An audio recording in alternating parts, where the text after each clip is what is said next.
Game of Thrones has direwolves, and while they are all the goodest boys and girls that ever did exist for arbitrary content reasons, I am going to rank them all. Please remember, this will be a vibes-based list. I am just doing this off of what I feel in the moment, okay? Maybe tomorrow I change my mind. I've changed my mind before on many things. At the moment, little is coming to mind, but let's rank some direwolves. Starting off on a bummer, at number 7, we have the dead direwolf from the beginning of the show. And the books. You know what I mean. But yeah, I'm including this direwolf on the list for 2 reasons. One, I feel very bad putting any of the direwolves that we actually got to know in last place because, again, they are the goodest boys and girls that ever did exist. And so, yeah, you get to go there. I'm sorry, dead direwolf mom. You were sweet. And then the second reason that you are here is because you are the symbolism, and the symbolism makes me uncomfortable. And so I have to cover it up. But yeah, you get it. Symbolism. Oh, this direwolf was killed by a stag. Ooh, Baratheons and Stark. You get it. It's fine. What was this motion? I don't know. Next, the only time you will see Sansa at the bottom of one of my lists, poor Lady is coming in at number 6, obviously. Now, Lady is, again, the goodest girl. It is not her fault. But out of all the direwolves, she is the one that we got to, know the least before her unfortunate end. But on a happier note, did you know that the actress who played Sansa, Sophie Turner, actually got to adopt the dog that was Lady? Isn't that, beautiful? So Lady, did get to live with Sansa in a way. Isn't that nice? Let's hold on to that, okay? It's more intense than I intended, but I'm not re-recording. Cool. Also, the lighting is good today. Oof. Jeez, it pains me to rank them. Okay, in 5th place, we're gonna put Shaggydog. Shaggydog is fun. Shaggydog, of course, belongs to Rickon Stark, and is one of the few direwolves that looks kind of distinctly different than the other ones. If I'm remembering correctly, basically all of the direwolves have golden eyes except for Ghost, who has red, and then Shaggydog, who has green. And then Shaggydog is also the only direwolf that is fully jet black. So this jet black dog with these bright green eyes, it's very distinct and striking, and I kind of love it. Also, considering in the book that Rickon is 3 at the start of the series, and when he's bonded with Shaggydog, they are co-mingling in a way that is odd, and his connection to Shaggydog is making him a feral child. So I appreciate Shaggydog for adding the drama. Though I'm sure it's very confusing for you because you don't know what's going on and why you suddenly have the patience and temperament of a 3-year-old. So it's not your fault, Shaggydog. You're awesome. Next at number 4, we have Greywind, Robb Stark's direwolf. Greywind is badass.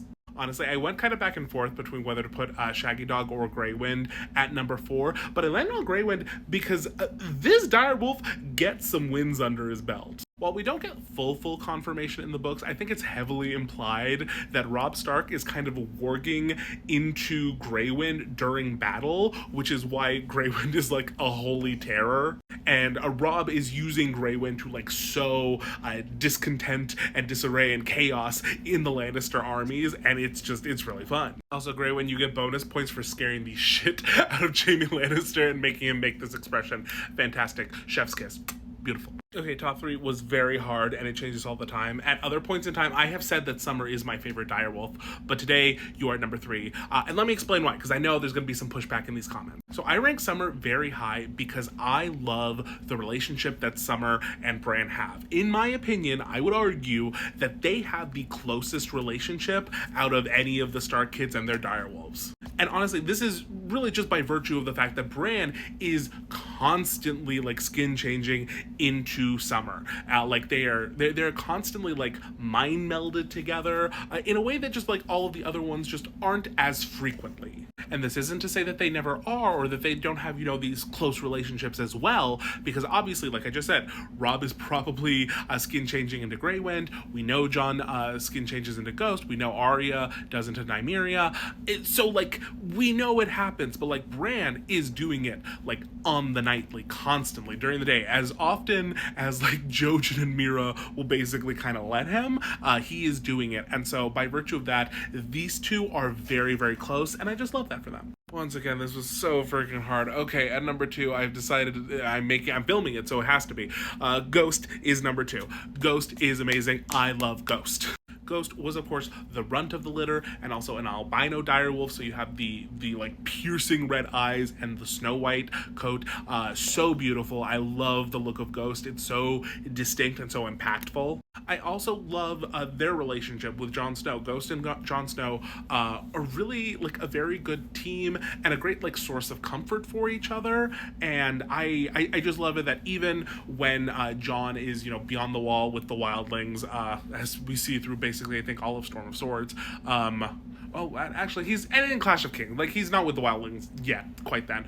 But you gotta what I mean. They're together north of the wall, and Ghost is this great, like, anchoring presence for Jon, and so I just love him. He's a good as boy. Also, like, mildish book spoiler for Storm of Swords, but when they get separated, when Jon, you know, has to climb over the wall and has to basically, like, leave Ghost behind on the other side of the wall, I was, like, so traumatized. Not traumatized, but I was just beside myself. I was like, this is so sad. I don't like this, blah, blah, blah. And I had to, like, put the book down for a few minutes. It was the whole bit. I'm extra. Ooh. Are you shocked? You're here, okay? But yeah, Ghost is great. Ghost is number 2. And so, of course, that means number 1 is Nymeria. Nymeria, who has, in my opinion, the best name, is Arya Stark's Direwolf, has, you know, that very early trauma where she gets sent away, and it's the worst scene in the world after I think it's worse than the Jon leaving Ghost on the other side of the wall. This scene where she's, like, throwing rocks or whatever, it destroys me. But the reason Nymeria is so awesome is Nymeria is causing chaos in the Riverlands. Because after, you know, Arya has to send her away, Nymeria slowly, like, grows this, like, wolf pack of her own, which story-wise is such a, like, wonderful thematic, like, contrast to Arya, who is constantly, like, changing identities and trying to find family and, like, a pack of her own, and then failing because, you know, she just isn't able to hold on to these people, and it's so tragic. Well, on the other hand, Nymeria is, like, living what Arya would want in this case, and has built this giant pack of, like, 100 wolves. It's insane. And because she is, like, the biggest of them all, she is in charge. She is the boss of this insane wolf pack that is just, like, going through the Riverlands and then, like, messing with these soldiers like crazy and just, like, eating them up. Nymeria is eating some people. I'm choosing to believe that she's just eating soldiers because, you know, she has ethics.